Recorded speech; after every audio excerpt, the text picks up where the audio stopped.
ويلا بينا خرجنا وتمشينا ومشينا كلابنا ورجعنا خدنا طاقة. اللي راجعة من شغلها برضو ربنا يعينها، خدت طاقة برضو الصبح بدري وهي خارجة. لو مجهزة حاجتها هترجع تشتغل على طول. احنا اتمشينا ورجعنا الحمد لله. نجهز بقى فنجان قهوتنا مع الشوكولاتة الجميلة اللي احنا بنحبها. فنجان قهوة هنعمله، بس انا جهزت الاول حاجتي اللي هعملها بعد ما اشرب القهوة على طول، عشان كده يبقى انتوا معايا يوم كامل من اول قيام الليل بالليل.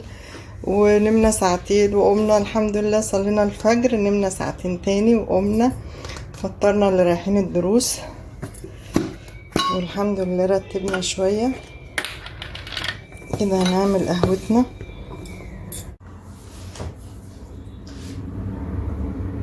هنا انا حطيت المية قد الفنجان بالظبط، سكر قليل خالص. البن الفاتح السادة بتاعي انا مبشربش الا بن فاتح سادة، نظبط دماغنا ونشوف شغل يوم كله شغل، والحمد لله ربنا بيعين. اللي بتخاف من الصحيان بدري وصلاة الفجر بالعكس بيدوا بركة، وبترجعي تنامي تاني وتقومي تكملي شغل.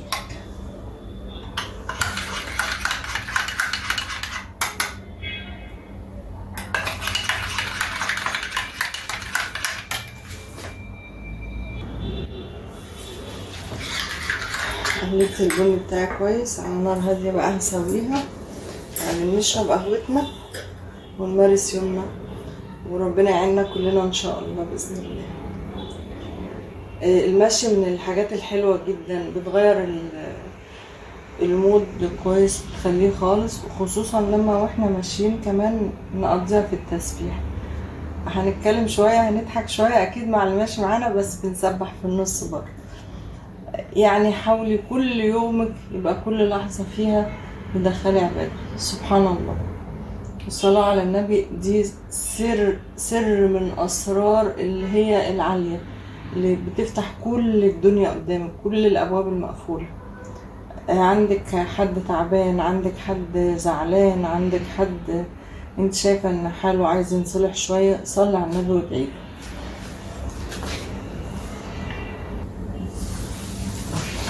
قهوتنا بدأت تستوي.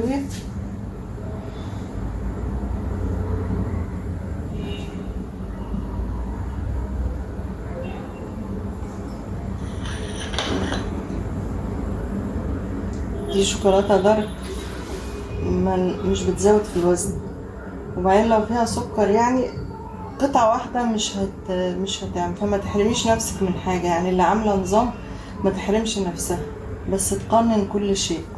جربنا كل نظام الدايت لقينا ان كلوا واشربوا ولا تسرفوا، دي احسن حاجة. صدق الله العظيم.